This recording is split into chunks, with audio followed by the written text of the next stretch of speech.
You said it correctly. They've been flying off the shelves. You can't find them physically in stores, and good luck trying to find them when they come back in stock online. It's going to happen. Click verified it. Boop. Right back to the checkout again. The PlayStation 5 sold out very quickly, but is still on holiday shopping list all over Chicago. One Oak Forest family learned the hard way here. The market is rife with scammers. PlayStation 5 went on sale last week, and it's already hard to get. Oh, some customers lucky enough to buy one are playing another game, waiting. They sold out within a blink of an eye.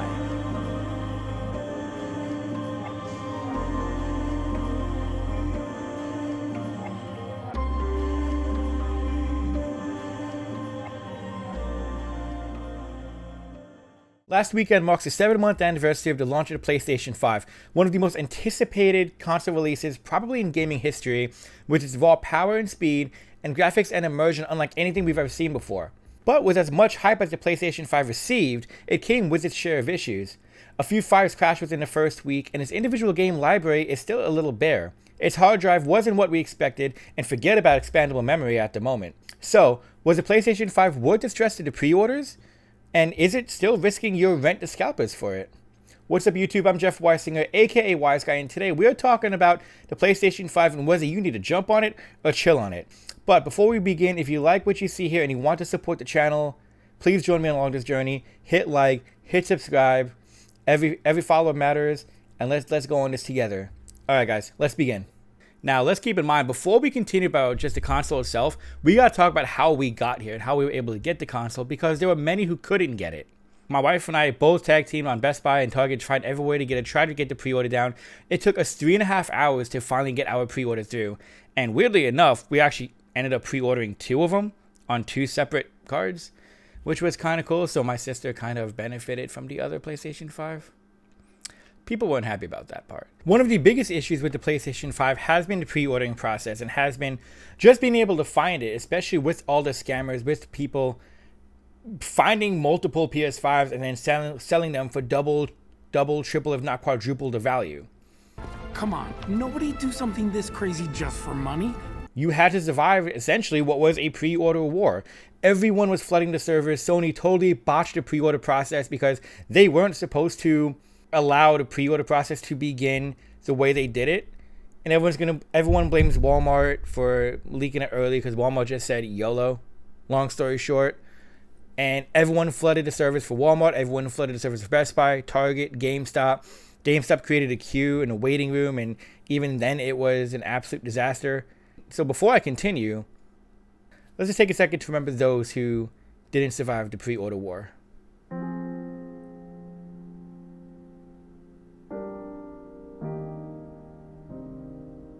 Okay, now let's get to the good parts about the PS5. Let's begin with this. First and foremost, it is a beautiful console. It is a beautiful, futuristic, future-proofed console. The way it's shaped, I have the digital version, so the way it's shaped, how it kind of goes into that V kind of shape, because V is the Roman numeral for 5, for those who didn't know. Games load fast. They look absolutely phenomenal. If you have a 4K 60 TV, it looks great. And they are just as sharp if you have a 1080p monitor that goes above 120. That goes above 120 frames. Mine does 240.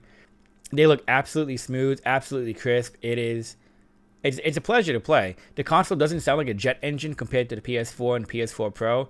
If you know, you know. If you have high internet speeds, like a gigabit connection, it responds very well to high download speeds. And to me, that's huge, because there are a lot of people we've seen with slow internet connections where their updates will take days. Ever have a Call of Duty update on a PlayStation 4? If you know, you know.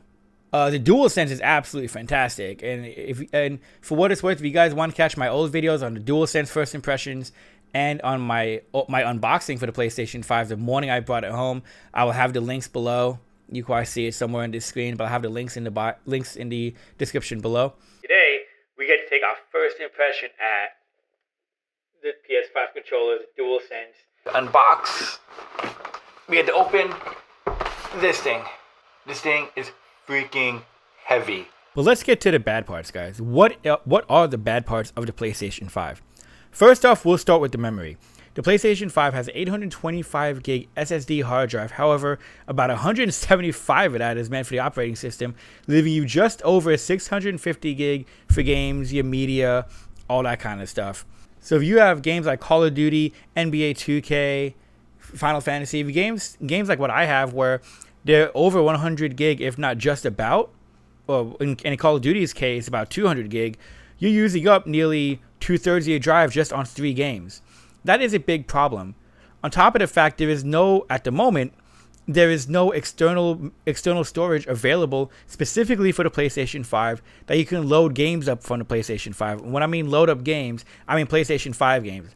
The PlayStation 5 allows external storage for PS4 games, so you can load up off external drives. So personally, I use a WD Black external SSD, 1TB SSD, but I can't load up my PS5 games to do that.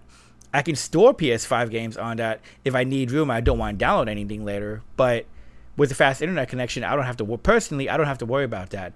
But for others who don't have that gigabit connection, that can be a problem where if you want to re-download a 90 gig game, it may take you a while. So you have to use external storage to kind of put other PS5 games on. The Xbox Series X and S kind of solved this issue with their own proprietary external SSD hard drive, which is 1TB, but that was over about $200. I would expect PlayStations to be right around the same price, and not a lot of people can afford that. So not having a lot of memory to store a lot of games or to have a decent sized catalog, to me at least, is a big issue. If an 825 gig drive is advertised, it should be 825 after the operating system, which would have put it just about ahead of Xbox, if not just under, which definitely would have put it way above the Xbox Series S, which I also have as my secondary console. Getting back to the PlayStation 5 as a console for clout, not content, what exactly are you playing on the PlayStation 5? And for me personally, this is one of my biggest gripes with the new console. Yes, we are in the first year. Yes, the console came out during a pandemic when everyone was working from home and developers and such were working from home. I understand that. So to launch a console when nothing was ready, it's almost like you have a brand new console to play old games. Now, personally, if I'm buying a brand new console, if I'm spending $400, $500 on a brand new console, I want to play new games. I'm looking forward to what the next generation of gaming is like. So I remember what it's like to be a PlayStation gamer and for me, what each generation, what the jump was like and what the new games were like and such. I remember playing Metal Gear Solid on the PS1 and then getting a PlayStation 2 and playing Metal Gear Solid 2 and 3 on that, and just, I'll focus on 2, and 2 was just like light years beyond that. And while a lot of PS4 games have been up-resed for the PlayStation 5, it's still the same game. I'm still playing the same thing. And the PS4 Pro kind of did similar. Maybe not to the extent of the PlayStation 5, but it performed similar. Graphically, at least, it performed similar. Maybe without the 60 frames per second and without the 60 to 120 frame per second rate, without the 4K and such, but you're still playing the same games. So the lack of exclusive PS5 content, and we got a few titles, but there's not a lot to say, oh, I need to get a PS5 for this game. I have an Xbox Series S and Game Pass.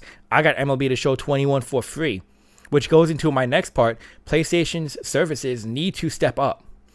When you have your rival console in Microsoft that is pretty much giving games away, you look at what they're doing with Game Pass. Halo Infinite's gonna be free on Game Pass day and date. MLB The Show 21, originally a PlayStation exclusive until MLB decided that it needs to be everywhere. MLB 21 The Show was free day and date on Game Pass. It was the first time in a decade and a half I didn't have to pay for the show. Granted, PlayStation is trying to be this premier service and this in a sense kind of overdoing the luxury part of it. You kind of wonder why Xbox is gaining ground, if not taking the lead in these so-called console wars, because the next generation of gaming isn't just new graphics, it isn't just fast loading speeds, and granted the PS5 has that.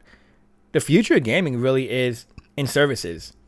It's in a Game Pass, it's in an EA Play Pro, it's in a Ubisoft Plus and stuff like that. And if Sony finds a way to utilize PlayStation Plus, or even PlayStation Now, which really would be it, to where it is a subscription service where you get games for free and you open the accessibility for games, that is where PlayStation is going to start to be the PlayStation that we know. PlayStation's exclusives will almost always, at least at the moment, for the last 20 years at least, will always outdo Xbox exclusives. So let's get back to the original topic. Is the PlayStation 5 worth it right now in the summer of 2021 as everything is starting to reopen, as more PS5s are slowly fighting their way into the wild and into other people's hands? Yes and no. First off, I'm going to repeat what I said earlier. The PlayStation 5 is a console for clout, not content. If you're looking for something to play new games and you're looking for that new experience, you still have time. If you're trying to upgrade from a PlayStation 4 or PlayStation 4 Pro to a PS5, you still have time because the PlayStation 4 is still going to be supported. Almost every release coming out for the PlayStation 5 this year will be supported on PlayStation 4. But, you know, the Call of Duties of the world, the Maddens of the world, the FIFAs of the world, they will still be everywhere on both current and next gen. So it's hard to recommend a PlayStation 5 at the moment when there's not really anything brand new only on PS5 that I can be like, you know what, you have to get a console for this game. Is that time coming? Sure. On top of that, with the services for Xbox, if you're about playing games, Xbox is really where it's at. Game Pass is an absolute monster. $15 a month, and you have a full access to pretty much the entire Xbox catalog. You get a lot of stuff day and date that you wouldn't really get on PlayStation. To me, it seems like a better deal. The entry point, even for a Series S, if you don't play much at least, the entry point is way cheaper compared to a PlayStation 5. It's way more attainable compared to a PlayStation 5. If you have PC, you can get Xbox Game Pass on PC, and you have Xbox games on PC, and they continue to add to that. Second of all, the storage kind of sucks because you can't buy additional storage like you can with the Xbox. And granted, the Xbox additional storage isn't cheap either, but at least it's available. You can't play PlayStation 5 games on the external drive. You can only play PlayStation 4 games. So which again, you are still playing PlayStation 4 games on your new console. You're still playing old stuff on a new console. Hopefully that helped.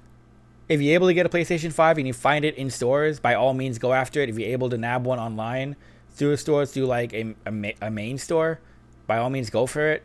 Hopefully more of them are going to come out during the holidays to kind of help you guys a little bit.